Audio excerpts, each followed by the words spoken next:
Niektorí to tu možno, že poznáte. Sme u doktorky Fedákovej. Tak, Dobrý deň. a chceli by sme možno, že aj priblížiť, možno, že dať aj nejako viacej informácií, čo sa deje, ako sa deje, možno nejaké dobré rady, nejaké dobré postrehy, alebo rozobrať problematiku závislosti, lebo tak je, tomu sa... Áno, venujem. Hlavne sa venujete teda závislým. Momentálne berieme už len závislosti, iné diagnózy neberieme. To už musí byť výnimočné, ak teda príjmeme aj iných klientov. Ale keďže v Martine, alebo teda pre 2 okresy, Turčianske Teplice a Martin, sme jediná špecializovaná ambulancia, tak vlastne iní psychiatri pacientov, ktorí sú závislí, nechcú riešiť. Takže všetci vlastne chodia sem. Ja sa rovno spýtam, lebo sú na to rôzne reakcie, nakoľko však som predseda klubu abstinentov. A okrem vás teda na závislosti ako špecializovaný lekár, psychiater, a teda keď zoberieme ešte možno psychiatrickú nemocnicu alebo teda kliniku v nemocnici, tak tu teda nie je nikto, lebo kadejaké fámy sa tiež okolo toho krútia. Tak závislosť ako takú môže riešiť a liečiť hociktorý psychiater.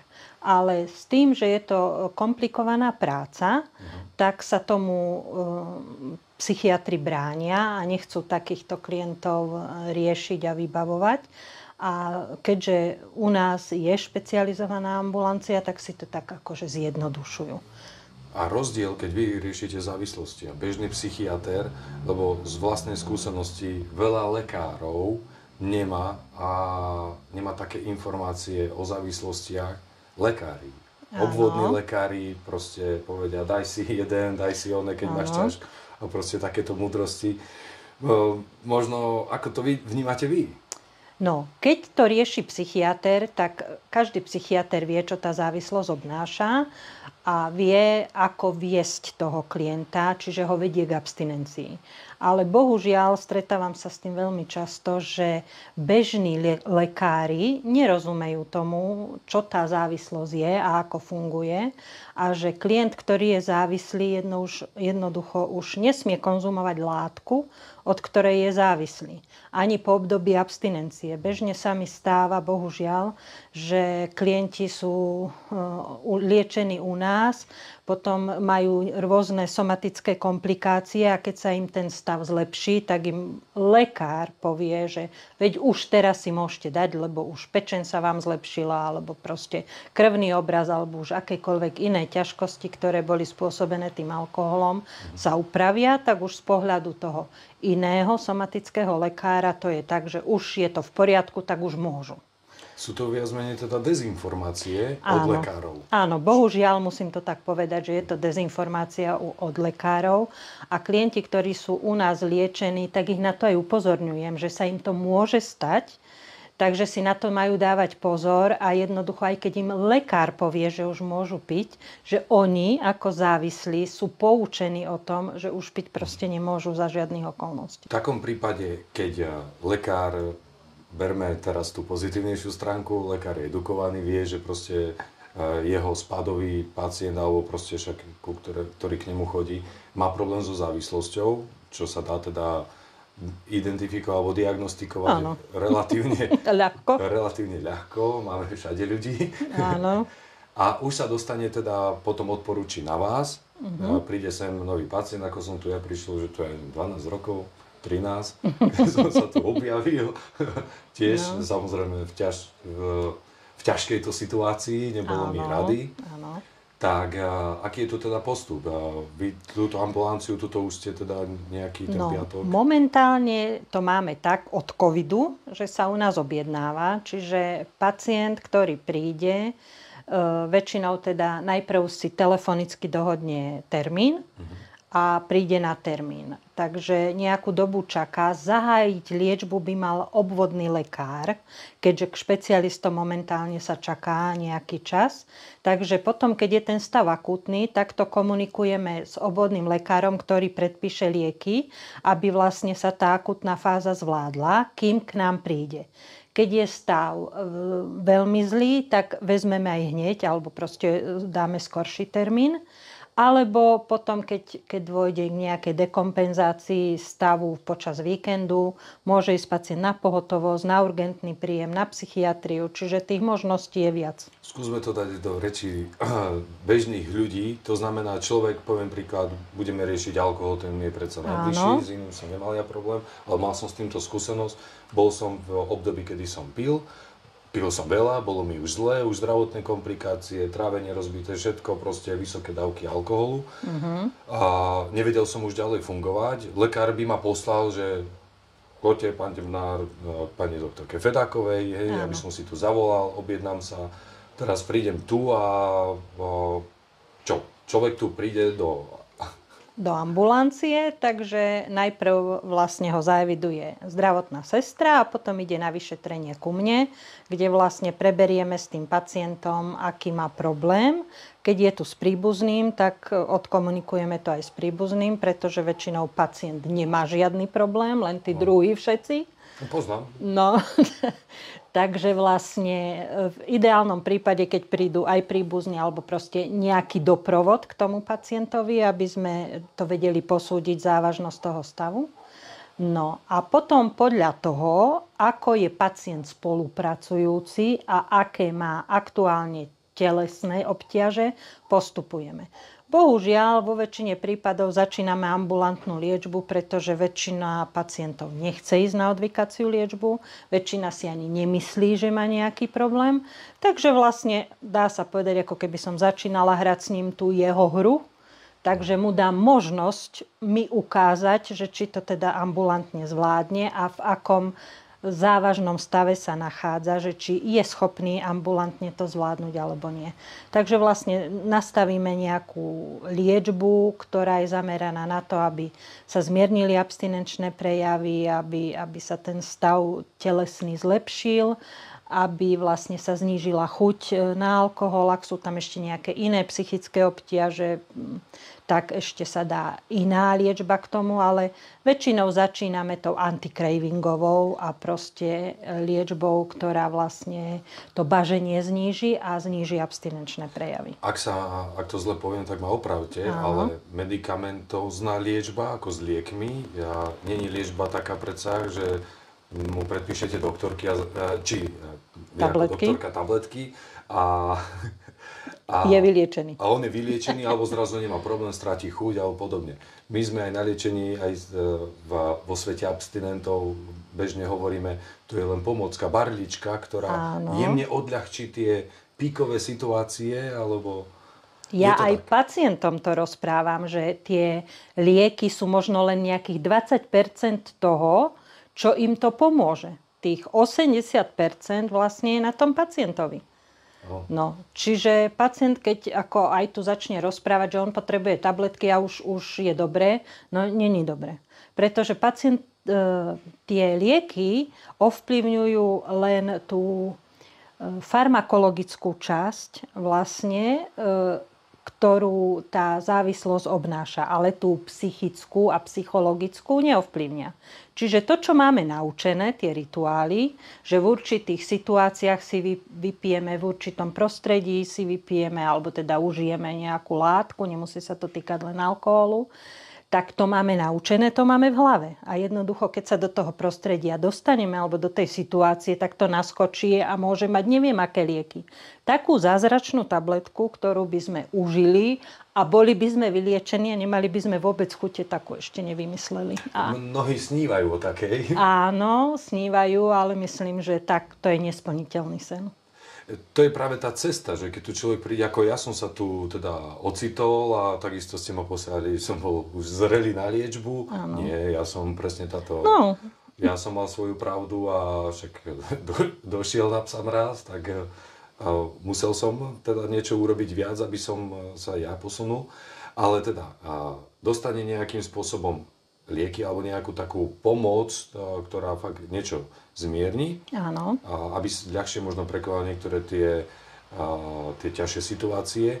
Ale hromada informácií, ktorá sme to riešili už aj v predchádzajúcich podcastoch, aj my spolu, keď sme sa rozprávali, je práve tá abstinencia, alebo v podstate... Cesta k abstinencii. Cesta k abstinencii, tak, lebo na začiatku je to iba nepítie, nebratie alebo podobne. Lebo to je proces, ktorý môže trvať u niekoho aj veľmi dlho. Áno. Kým si na to zvykne, lebo poviem to zase ináč. A keď niekto užíva nejakú látku 15-20 rokov, tak nemôže čakať, že za mesiac bude zdravý. Bude zdravý a bude v pohode. A v konečnom dôsledku je tu diagnóza na celý život. Je. Oni pacienti majú ilúziu, že to majú pod kontrolou, že to zvládnu. Často sa to stáva, lebo keď do určitého času nechceli prestať a potom sa už rozhodli, že a teraz už nebudem, tak si myslia, že to stačí. Že to rozhodnutie, keď už nechcem piť, tak nebudem. Alebo keď nechcem brať, tak nebudem. Ale to je prvý krok a najdôležitejší, by som povedala, ale len prvý krok. K tej abstinencii je to ešte pomerne dlhá cesta. Akože nie je to také jednoduché, ale toto je ten krok, ktorý je pre nás dôležitý a s tým treba začať. Tak a ďalšia vec je tiež dôležitá, že každý má tú cestu k tej abstinencii inú. Každý si aj vybere nejakú inú cestu, na každého niečo iné zaberá. Zaškatulkovať sa nedá. Niekedy aj motika strieľa, aj prípady takí, ktorí, tak tento nebude nikdy abstinovať, drží sa. Potom takí, ktorí si myslíme, alebo aj vyzerá na prvý pohľad, to už zo skúseností a ja som zažil, že tak ako je dobre človek nadstavený, rozumie tomu, už vie, na čo si má dávať pozor, už si upravil životný štýl, ale proste nedoriešil úplne všetko, tak nedá sa povedať, komu čo bude, akým spôsobom funguje. Je to fakt dlhodobý proces.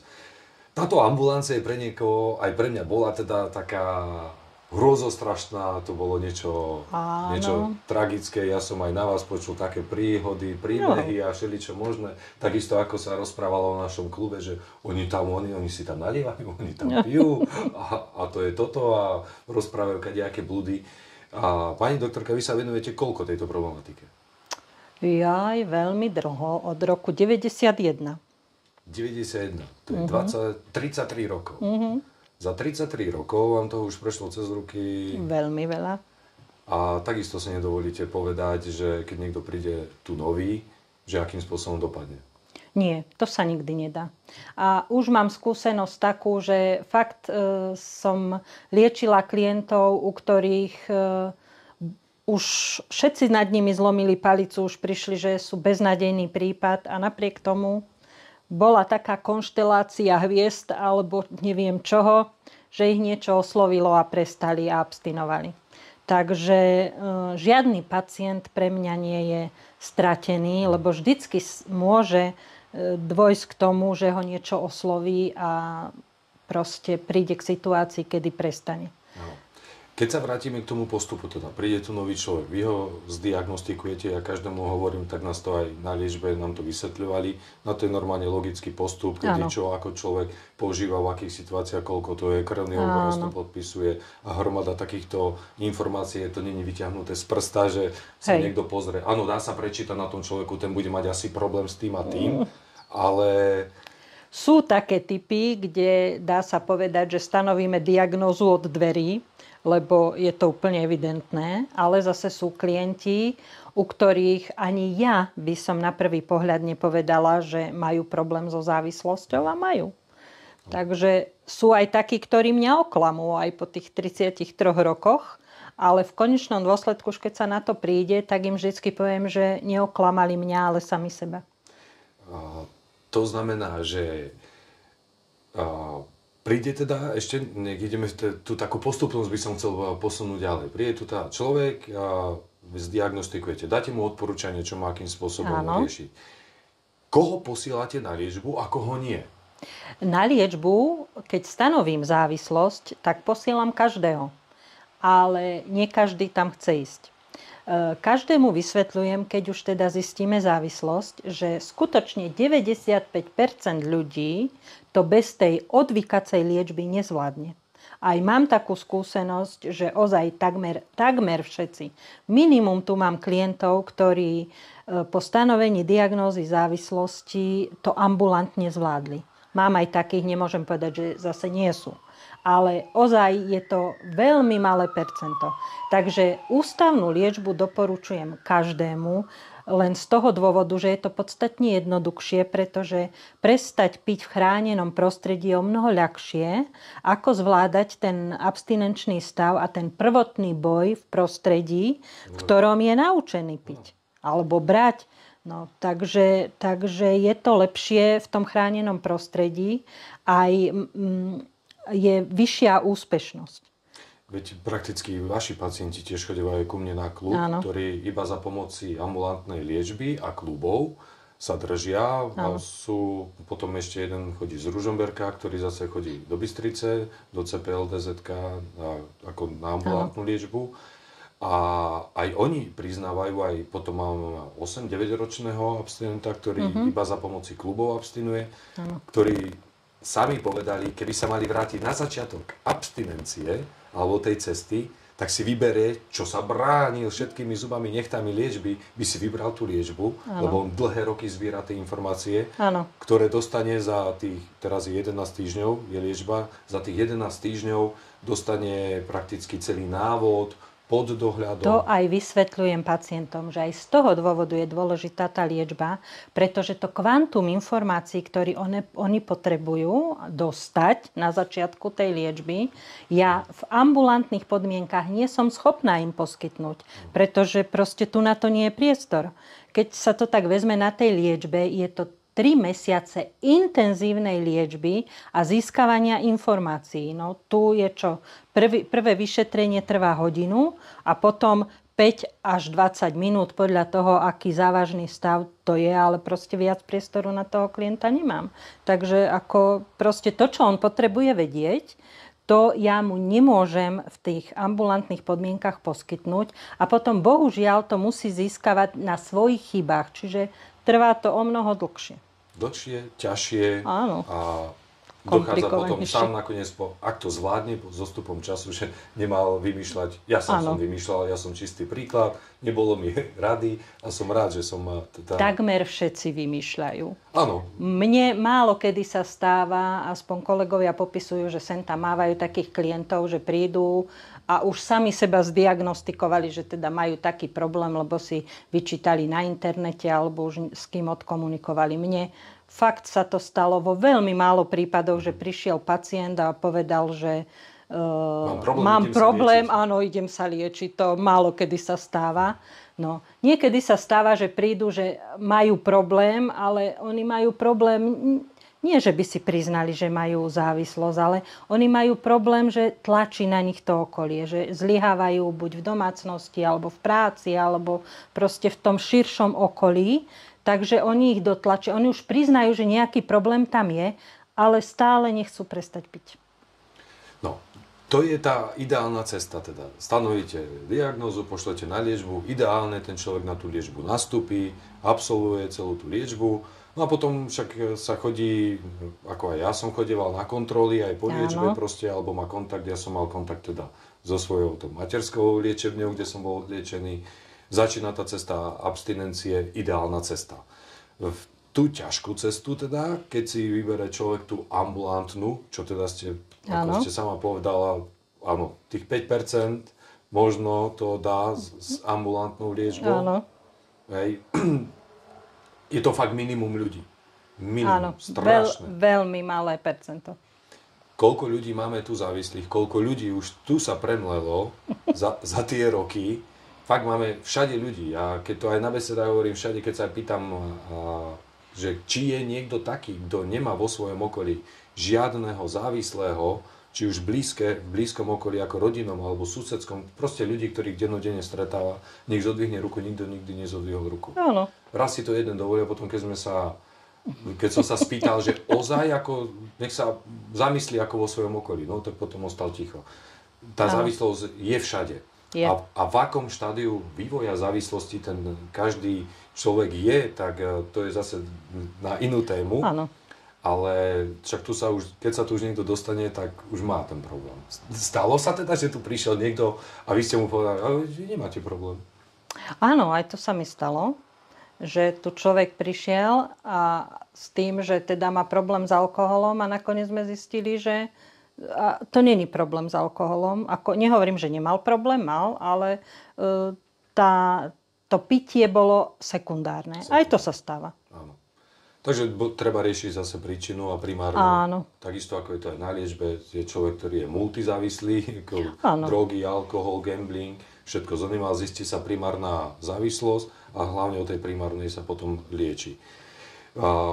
Keby ste mali takto z tejto pozície odtiaľto od vás z ambulancie, má človek, hoci kto toto pozerá, tak mu nejakým spôsobom dať odkaz alebo povedať, že ak sa bojí už, lebo ten problém každý cíti, že má problém, máva to už nejako s ním. Keď už vás okolie upozorňuje, už máte garantovane problém. To je tiež jedna z vecí. Čo by ste možno povedali, že niečo motivačné, alebo... No, to ťažko sa motivačne pôsobí. Motivačne môžem pôsobiť len na ľudí, ktorí už sú v tom prvom štádiu ako tej cesty abstinenčnej.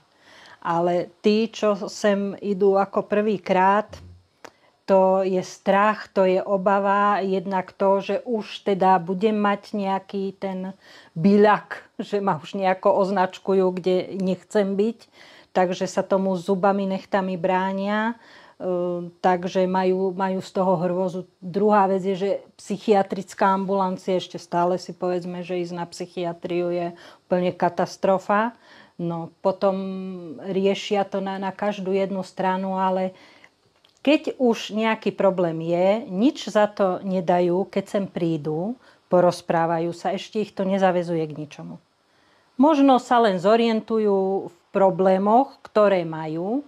Môže byť, že zistíme, že je ten problém nejaký úplne iný, že to vôbec nemusí byť závislosť, ale keď to začnú riešiť, tak vyriešime 2-3 problémy naraz. Ale pokiaľ neprídu a neporadia sa, tak to nezistia. A vy viete potom predsa nasmerovať, že treba riešiť toto, treba ísť ďalej a ďalej. Máte pokazené auto, nejde vám motor, na čo idete? Nepôjdem do drogérie, tak. Že? Pôjdem do servisu. Do servisu a hľadám, nie?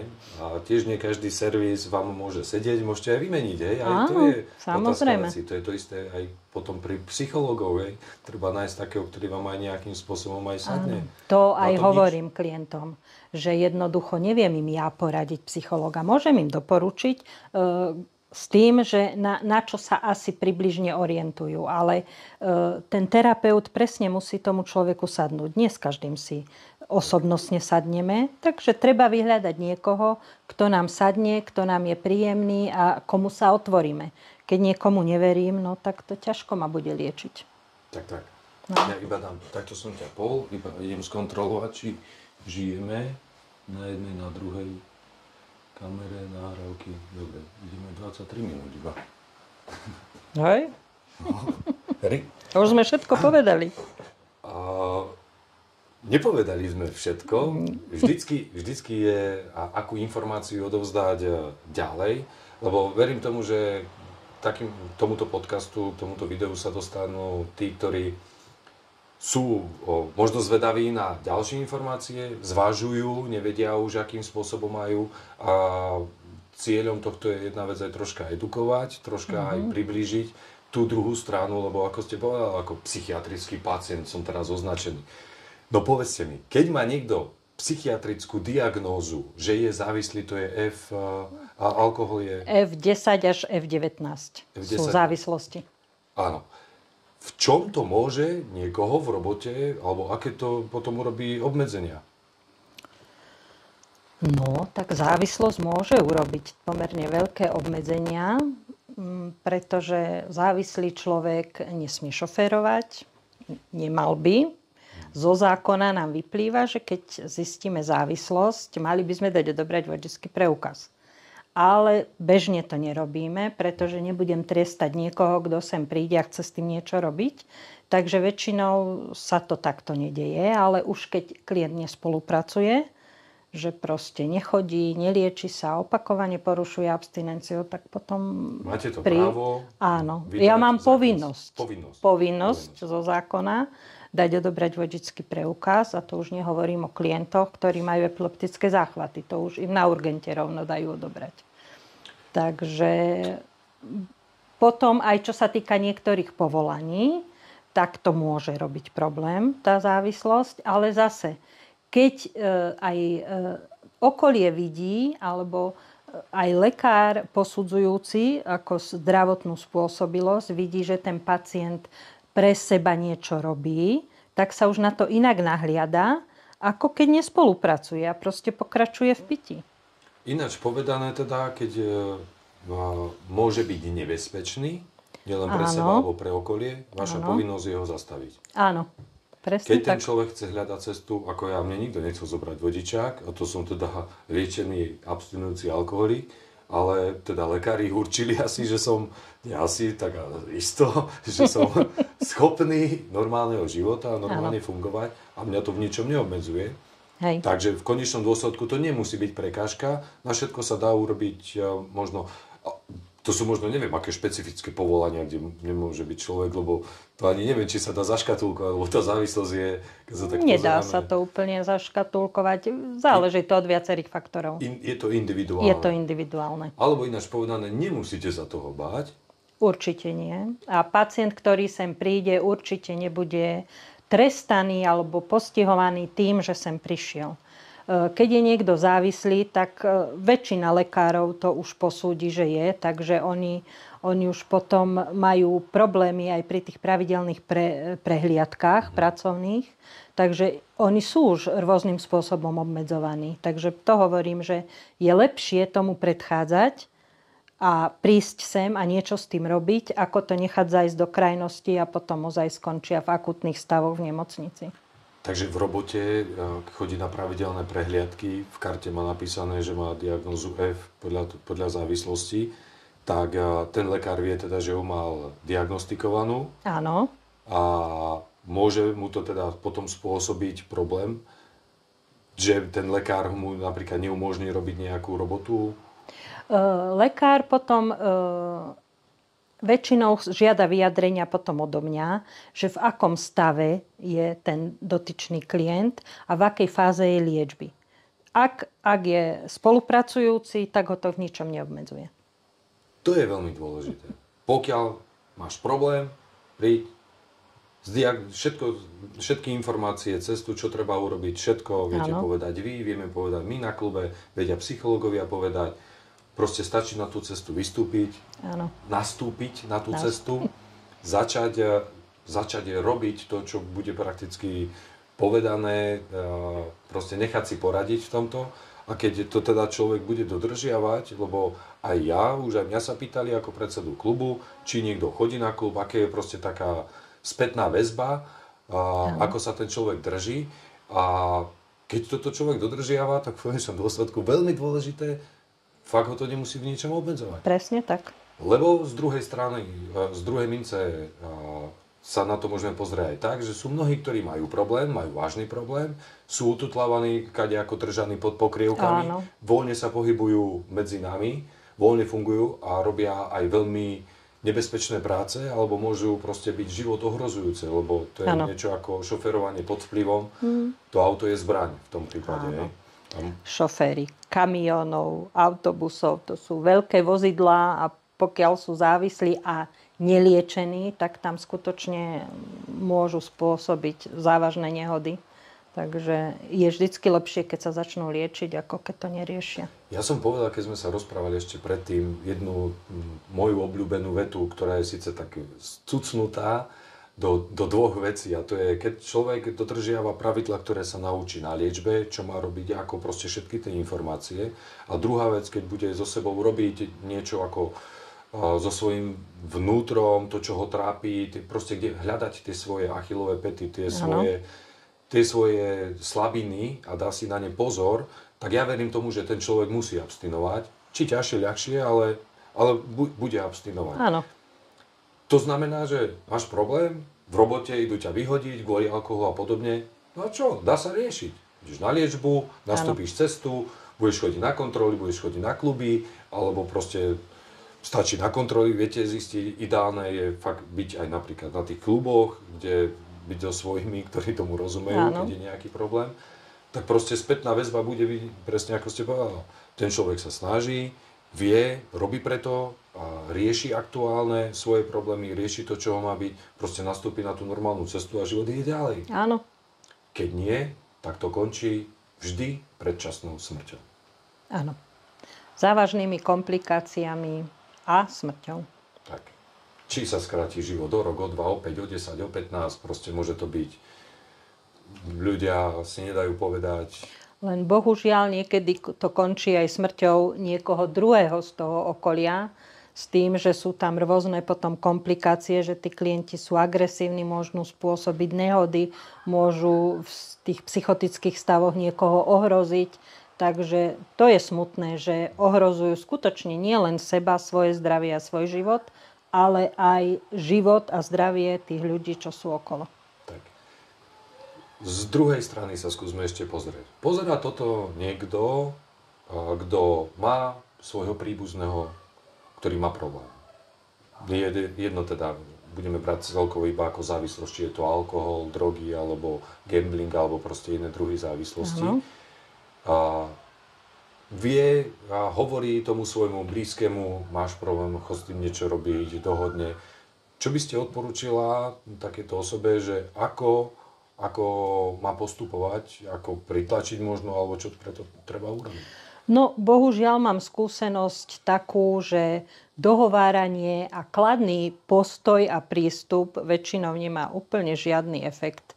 V minimum prípadoch, ale väčšinou, bohužiaľ, musíme to hnať až do krajnosti. Čiže musíme dať možnosť, ako sa zlepšiť, ale pokiaľ ten klient nie je spolupracujúci a opakovane zavádza a klame a zlyháva, tak potom prestať pomáhať. Úplne. Forma pomoci z mojej strany je taká, že pomôžem ti, ale za mojich podmienok a nie za tvojich. Nemá to fungovať tak, že pacient povie, že sa zmení, keď sa zmení to okolie. To tak nefunguje. To funguje úplne naopak, že najprv sa musí pacient zmeniť, až potom zmení okolie postoj k pacientovi. Takže toto je veľmi dôležité, aby si tí príbuzní uvedomili, že vlastne sa nesmú oni nechať manipulovať závislým, lebo závislý je vlastne chorý a má narušené myslenie veľmi závažným spôsobom, čiže nie je schopný si uvedomiť tie príčiny a dôsledky, ale to okolie to vie. Takže musí dosiahnuť to, že ako keby tí zdraví ľudia manipulovali s tým závislým a donútili ho tým pádom k tomu, aby spolupracoval a šiel sa liečiť. A dôležité, málo kedy to ide po dobrom. Vysvetlím a keď mu budete chcieť pomôcť, poď, choď ono, budete tlačiť a vy vyvíjať iniciatívu, nebude to fungovať. Nebude. Človek začne so sebou niečo robiť až vtedy, keď okúsi dno. Áno. Toto je veľmi veľké klišé z istého pohľadu, lebo každý má to dno niekde inde. Presne tak. Niekto môže skončiť aj na ulici, aj ako bezdomovec, nepomôže mu nič. Bude mať stále ten problém, nebude za sebou chcieť nič robiť, zomrie. Boli také prípady, bol som aj ja toho svedkom. Je to nešťastie, je to ale súčasť toho, proste nedá sa každému pomôcť. Ja už to hovorím z druhej strany. Zo strany pre tých závislých. V prvom rade sa ochránte vy. To je veľmi dôležité. Ochránte sa. A ako pomôcť tomu závislému, dopomôcť mu na to dno. Nechajte ho tak, napríklad. Nechať ho vyhodiť z roboty, alebo proste skomplikovať mu ten život, aby on musel si uvedomiť, že tak toto ozaj nechcem a idem niečo robiť. A príde, mne sa to stalo, deto, akurát nebol som vyhodený z roboty, nerozviedol som sa nič, ale spamätal som sa relatívne skoro, ale áno, bol som v životnej situácii, kedy nebola iná cesta, ako ísť na liečbu, stiahnuť ten chvost a hovorím, no tak už sám som to nedal, idem tam a som rád, že som to urobil a som šťastný človek a fungujem a v ničom ma to neobmedzuje.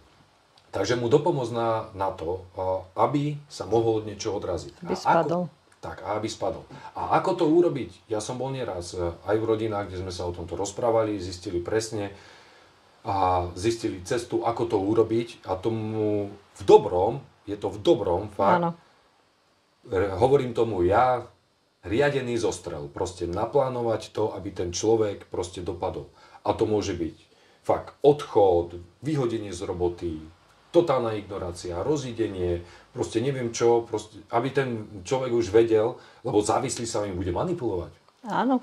Bude krútiť. My sme najlepší klamári, najlepší manipulátori, lebo my chceme mať tú svoju látku, hej. Proste nás nič nezaujíma. A to je to, čo ste predsa povedala, že sa točí ten závislý v tom kolotoči, sám som sa v ňom točil, nič som nevidel dookola. Tu som prišiel, kurz na liečenie. Že to Fedako, čo tam nepoznal takéto kraviny, Ježiš, som tu odišiel tak nasrdený, hovorím, tu sa nikdy neukážem, hej. A ukázal som sa, ale s inými dvermi som prišiel. Áno.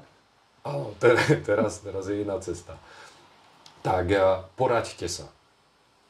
Ja by som odporučil, nevymýšľajte vymyslené, treba sa spýtať odborníkov. Môže tu aj prísť predsa rodinný príslušník? No aj chodia, telefonujú, koľkokrát si aj s príbuznými dohodneme stretnutie, aby sme ich informovali, ako postupovať, aké majú možnosti, čo sa dá robiť a hlavne, čo nemajú robiť, lebo to je presne to, že sa snažia po dobrom. A po dobrom to nikdy nefunguje.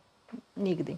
A keď hovorím teda k tým spoluzávislým, to ste vy, ktorí máte svojich rodinných príslušníkov, alebo blízkych, ktorí majú závislosť. Vy máte v konečnom dôsledku najväčšie trvalé následky psychické. To teraz, ako riešime, sme spustili klub spoluzávislých. To je niečo neuveriteľné, ako máte vy poznačené životy. To vidím na svojej žene. Akým spôsobom 9. rok abstinujem a z ktorých vecí ešte stále není, ona je svojím spôsobom na mňa ako keby naviazaná ešte z toho obdobia závislosti. Za 7 rokov, čo sme boli, 7-8, čo sme boli spolu, ja som bol v tej závislosti. Choďte, príďte sa spýtať, zavolajte, na mňa telefónne čísla sú k dispozícii, tu sa to dovolať, ja ordinujem 24/7, takže ja som stále na telefóne a podotýkam iba v tom, vieme sa porozprávať, vieme sa dohodnúť. Už som povedal, ja už nebudem niekde chodiť pomáhať, keď niekto je pod vplyvom, v hroznom stave. S tým človekom sa nedá rozprávať, nedá sa nejakým spôsobom, preto ako aj tu, keď vám príde predsa, čo urobíte, keď vám tu príde opitý človek? No, tak to je ťažké. Musíme ho najprv skľudniť a tiež s ním môžeme sa len porozprávať a dať mu termín, aby prišiel, keď je triezvy. No ako ani lieky mu nemôžem dať, pretože lieky psychiatrické sa nesmú kombinovať s alkoholom. A vlastne buď ho pošlem do nemocnice, ak chce sa liečiť, takže ide najprv na urgentný príjem, na taký rýchly detox a odtiaľ potom na psychiatrickú kliniku. Alebo potom ho objednám a príde, keď bude triezvy, ak to dokáže. No a to je presne, každý je v tomto individuálny. Ale ešte aj k tomuto postupu som sa chcel troška pozrieť, že ako to teda funguje. Keď je teda, berme taký poloideálny prípad, hej, bol tu pacient, už má alebo váš blízky, alebo vy konkrétne, ty konkrétne, my vo svete abstinentov si všetci týkame, to sme jedna banda. A prídeš tu, chcem sa liečiť. Už došiel do toho štádia, chce sa liečiť. No, ale cesta na to liečenie môže byť niekedy, to nie je, že teraz si objednám pobyt a idem a za 2 dní nastúpim. Niekedy sa môže čakať aj mesiac. Áno, 4 až 8 týždňov sú čakacie lehoty. Záleží to od poisťovne a záleží to od zariadenia, ktoré oslovíme. Niekde sa dá vybaviť rýchlejšie, hlavne keď sú to liečebne, že majú vyššie kapacity. Alebo potom, keď sú špecializované zariadenia, majú menej lôžok, tak tam sa potom čaká dlhšie, pretože musia klienti, ktorí tam sú, ukončiť ten cyklus 3-mesačný a potom môžu vlastne zobrať ďalších. Takže sa objednáva. No ale medzi tým, kým sa čaká, tak príde ťažšie obdobie. Čo vtedy? No tak zahájujeme vždycky ambulantnú liečbu, čiže pacient dostane lieky, chodí na kontroly do doby, kým dostane termín na tú odvykaciu liečbu a keď je ten stav zlý, tak idú vlastne na hospitalizáciu hneď. Je tam výhoda, pretože aj lôžkové zariadenia uprednostňujú pacientov, ktorí idú z nemocnice. Čiže keď ho ja pošlem, že je akutný, a má akutný abstinenčný stav a pošlem ho do nemocnice väčšinou, keď pacient chce, tak rovno z nemocnice ide aj na odvykaciu liečbu. Áno, dá sa aj toto urobiť. Ja sám som takým spôsobom išiel, že som išiel na zastavenie ťahu, sa tomu hovorí teda, na psychiatriu, na detox a odtiaľ rovno eskortov na liečenie. Ideálny stav. Ale niekedy sa môže stať presne to, že čaká sa dlhšie, a napríklad sa dá aj požiadať vo viacerých liečebniach súčasne, že kde sa skôr uvoľní, lebo niekde môže niekto predčasne ukončiť aj liečbu, uvoľní sa to miesto, môže ho prijať skôr. Treba chcieť. To je najdôležitejšie. Obvolávať, chcieť a chcem sa ísť liečiť a kedy máte voľné, ako volať. No ale ja poviem, že mnohí pacienti už teda toto zabsolvujú, ako idú na liečbu, chcú sa liečiť a presne je to, potom prídu po liečbe už takí nabudení a majú pocit, že už to všetko sami zvládnu a potom zanedbajú doliečovanie.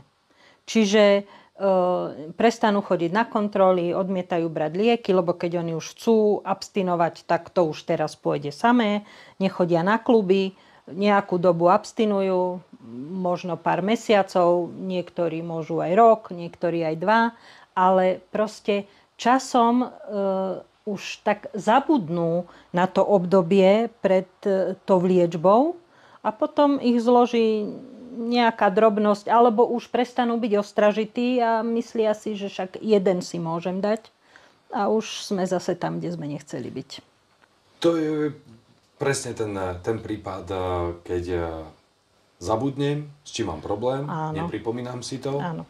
A pamäť máme evolučne nastavenú optimisticky, takže časom zabudneme na zlé veci. Na zlé veci a zrazu ja nemám problém. A závislosť, či už hociaká, sa nedá vyliečiť, iba sa dá zastaviť v nejakom bode. Áno. A keď človek abstinuje, to je jedno koľko. Deň, 2, rok, 5, 10, 20, 30 a už je znova tú látku alebo urobí znova ten úkon ako gambler alebo podobne. Tak sa dostane tam, kde skončil. Presne plus tak. tendencia dobehnúť zameškaný. Áno, to je ten najhorší prípad. Umocnenie. To je proste zrazu strela. Áno. Neuveriteľné. Rýchla smrť. Rýchla smrť. A o tom je práve jedna vec doliečovanie, o tom sú kluby abstinentov. Áno. Kluby sú samostatné po mestách, v liečebniach, rôzne typy, klubové aktivity. Proste rôzne takéto podujatia, kde sú bezpečné, stretávate sa so svojimi, nezabudáte na to. A tomuto sa už začína potom hovoriť abstinencia. Áno. Lebo abstinencia je životný štýl. Áno. Nepiť dokáže hocikto. Aj rok, Áno. aj 2, aj 5. No. Ale to iba nepije. A to vám môžu aj blízky sľúbiť. Aj sa to mnohým stalo. Ja som sa sám prepracoval, posledné 2 roky som pil ako kvartálny alkoholik. To znamená týždeň, 2, 3, 5 niekedy som nepil. Áno. Prišlo voľno, šnúra. Bol som v ťahovom pití. Áno. Aj takýmto spôsobom som sa pretransformoval. Tak životný štýl je, keď tú abstinenciu troška priblížim, nezakrývam to ako aj teraz. Hovorím proste na verejnosť otvorenie o tom, ako to mám ja, lebo ja som s tým problém nikde nemal. Mňa nikto ešte neodsúdil za to, že ty alkoholik. Najlepšie je o tom otvorene rozprávať, pretože keď to nechcú klienti povedať a stále si musia vymýšľať nejaké výhovorky, prečo nepiť, tak aj to samé o sebe im vytvára stres. A niekedy sa dostanú do situácie, kedy nevedia, ako majú zareagovať a proste to okolie ich potom donúti k tomu prvému poháriku. Takže najlepšie je povedať na rovinu, že aký mám problém a prečo nepijem. Ono niekedy, keď sú to tie typy, na ktorých to na prvý pohľad nevidno, aj tak to okolie nie vždycky akceptuje a myslí si, že teda si robia srandu a že nie je to tak, ale už aspoň nie je tendencia ich nútiť do toho pitia. Takže podľa mňa je najlepšie skutočne povedať, že mám problém s pitím a preto nepijem. A keď som povedal, som liečený abstinenci alkoholík, ľudia to príjmu. Sem tam sa stane, že niekto vypláva a začne si robiť srandu alebo proste rozprávať o tom. Ja vidím, a ako náhle do vás niekto začne ďubať a proste sa do vás nejakým spôsobom navážať, vedzte, že ten človek má problém, alebo jeho niekto veľmi blízky má problém. Ale väčšinou ten človek má väčšinou problém. on sám, presne tak. Tak, ináč vám dajú svatý pokoj, proste, Presne. lebo vedia, majú preto pochopenie, skôr je opačná strana, že je to na obdiv, vidieť človeka, ktorý sa tým netají, funguje Áno. a vedie normálny život. Diagnózy sú rôzne, pomaly není človek bez diagnózy. No každý má nejakú, určite. Každý má nejakú diagnózu. Každý má nejakú diagnózu. To si treba uvedomiť. Ja poviem, že 98%, aby som aj 100 povedal, percent populácie má aj psychiatrické problémy, ale možno, že nie celé v živote. Môže prísť obdobie v živote, kedy príde kľúčové stresové obdobie, hocičo proste. Nikto nikdy nemôže povedať, že ja som za vodou, ja som zahojený. Hej. To je neskutočne kľúčové. Takže vždycky je cesta, vždycky sa dá riešiť. Každý problém sa dá nájsť na to cesta. Každý sme individuálni, na každého niečo inému funguje, takisto aj v tej abstinencie. Každý má tú cestu inú, ale musí mať nejaké tie pravidlá. To je fakt, ako zaznelo na liečbe, si niekto myslí, boli prípady, prišiel, oni tu furt po mne niečo chcú, aby som robil, ja som tak chcel liečiť. On čakal, že bude ležať na posteli. A ja im vysvetľujem, že nejdu do kúpeľov a dokonca aj v tých kúpeľoch má človek ten deň vyplnený a na tej liečbe ešte viac. Takže tam sa nejdu 3 mesiace ležať. Od rána do večera. Áno. Od 6. od budička do večera do 10. Ale má to výhodu, lebo potom to strašne rýchlo ubehne. Takže keď klientom poviem, že idú na 3 mesiace na liečbu, tak je to pre nich úplne nepredstaviteľný čas, že strašne dlho. A keď z tej liečby prídu, tak povedia, že to tak rýchlo ubehlo, že ani som nevedel, kedy už bol koniec. Presne tak. Takže to vôbec nie je dlhá liečba. Myslím si, že je to tak úplne optimum k tomu, čo potrebujú získať. No a ešte by som chcel otvoriť takú tému. Pozerá nás niekto, kto prejavujú sa už nejaké problémy. Ja som sa stretol aj s takými prípadmi, že ten alkohol už začal troška zdvíhať konzumáciu. Už to začalo rásť, lebo to je jeden z takých prvých varovných, keď sa niekto chváli, bože, koľko som ja vypil a tak. Ja som v špičke vypil 2 litre tvrdého a normálne som fungoval, ako to bolo isté obdobie. Takže dvíha sa tá tolerančná hladina hore a človek veľa znesie, veľa vydrží. Ale keď už badá, teraz toto je pre vás, ktorý badám, že už mám nejaký problém, že to asi preháňam, ešte mi to nespôsobuje nejaké závažné problémy, hej? Možno mi bolo zlé alebo niečo podobné. Ako to zastaviť čím skôr, lebo to vyskytujú sa také prípady, hovorím, stretol som. Áno. Vieme dať, alebo aké by ste vydali odporúčanie, čo ten človek by mal urobiť, aby to nejakým spôsobom, chce to stopnúť. Ako už došiel do štádia, že áno, s alkoholom to nepôjde. Takže alkohol odstavuje. Ako to zvládnuť? No, ideálne je nájsť nejakého človeka, ktorý mu v tom pomôže, ale ktorý aj tomu rozumie, že v čom mu má pomôcť.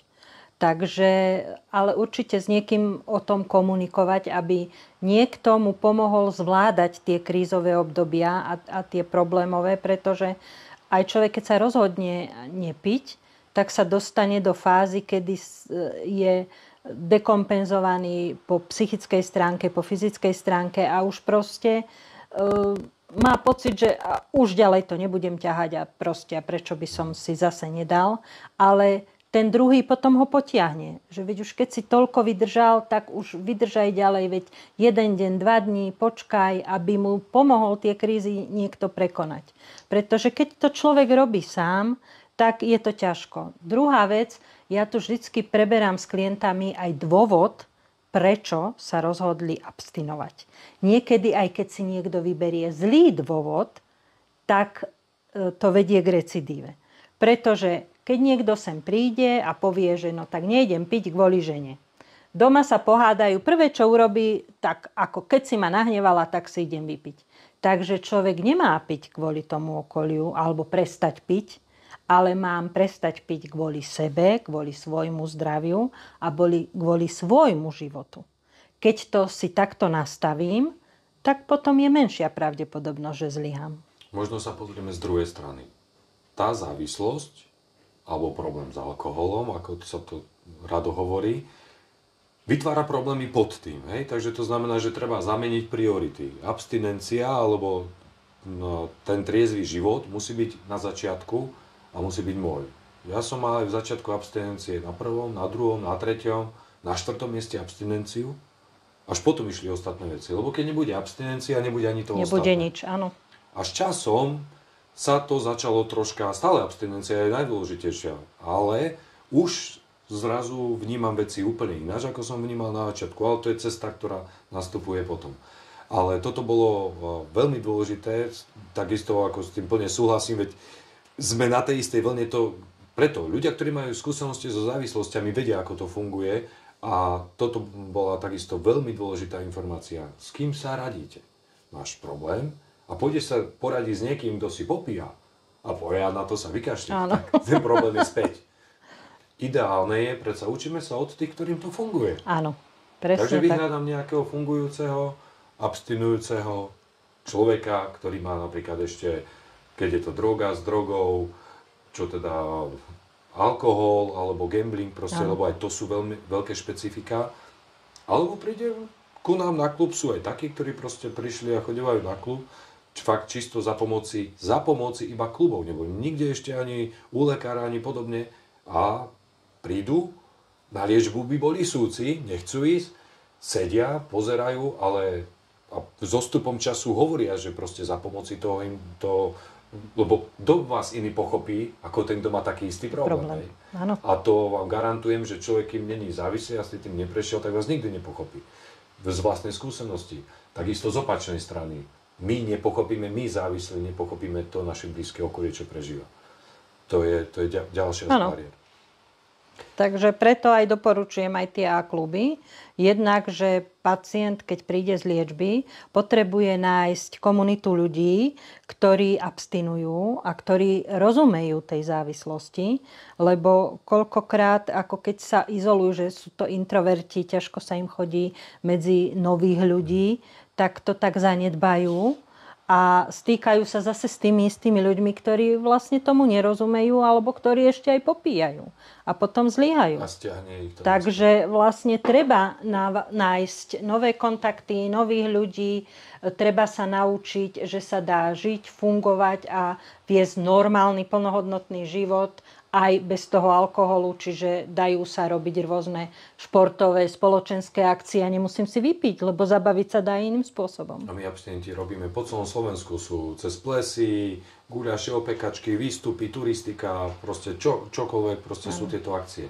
A prísť na takúto akciu, to vám garantujem, hoci kde sa nahlásite na Slovensku, asi nájdete proste hociaký klub, že robí akciu, a prídete tam ako cudzí človek, ktorý len tak sa tam ocitnete, nikto na vás nebude gániť, to čo je a to kto je, alebo podobne. Áno, sa pozrú, nový človek a tak, väčšinou sa s vami dajú do rečí a nemusíte nič, stačí, že tam budete a nemusíte nič. Ale už len toto, že ste medzi ľuďmi, ktorí si niečím takým prešli, to sú zázračné proste reakcie, lebo vy poviete, čo sa cítite zle a tie cravingy, ako spomenuli, tie chute, ktoré prichádzajú a ono sa to bude vynárať a mne sa to vynára, to sa vynára ľuďom po x rokoch. Áno. To je proste, je to náš... Je to prirodzené. Áno. A s tým sa treba naučiť žiť iba. A už to časom človek ľahšie znáša. Tak zrazu aj reakcia od tých všetkých ľudí je, proste sa cíti fajn a my sme v podstate normálni ľudia, iba nechlaseme a nebereme drogu. Ináč všetko funguje úplne normálne. Áno. Úplne normálne. A to je ešte paradox na to, keď niekto povie, ale ja kým si nevypijem, ja sa neviem zabaviť, ako teraz aktuálne idem zrušiť nakoniec ples bez alkoholu pre verejnosť, lebo Tie reakcie, to je neuveriteľné. Ale... Ľudia sa nevedia baviť bez chémie. Už či sú to drogy alebo alkohol. Bohužiaľ je to smutné, ale toto je dôsledok tej reality. No. Takže to znamená, že kým nemáte niečo v trubke, tak nemôžete sa ani zasmiať, ani sa proste nejakým spôsobom zabaviť, hoci kde inde. Musíte byť naprášení. V praxi to tak znamená. Áno. To, ako neviem, či to tí ľudia neuvedomujú, ale chápem, ani ja som si to neuvedomoval. Tiež som bol kedysi predtým. A neviem, či ešte na záver by ste chceli niečo povedať, možno niečo... Ak máte problém, kedykoľvek môžete prísť. Ja viem, že v celom okrese z nás tu robia strašiakov, ale nikto tu nebude ani na vás kričať, ani vás urážať, ani vás k ničomu nútiť. Len vás vypočujeme a ak budete mať nejaký problém, tak sa budeme snažiť nájsť riešenie. Ja si myslím, že to bolo pekne povedané a ja môžem sám súhlasiť s takýmto prístupom, lebo takýto prístup je všade, kde prídete a ľudia, ktorí robia so závislostiami, tak toto funguje. Nikto vám neotrhne hlavu, pri najhoršom ste zabili nejaký ten čas, nebojte sa, vy sa vrátite, už keď tu raz niekto príde. I'm back, ako to povedal Terminátor. Tak. Dúfam, že sme teda aspoň niečo viacej objasnili. A dúfam aj ja. Z vás dali možno pokrývku strašiaka dole, lebo mnohí to tak berú. Tú pokrievku dáme dole človeku až vtedy, keď sem príde. Pretože skutočne viem o tom, že z nás strašiaka robia. Mala som takú skúsenosť zo súdu.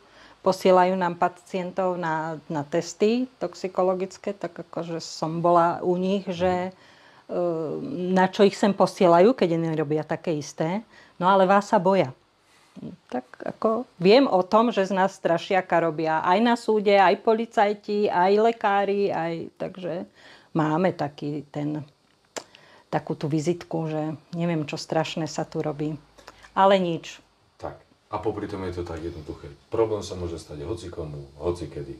Každý problém je riešiteľný a dá sa žiť potom úplne normálny, plnohodnotný život. Áno. A je jedno, s čím máte problém.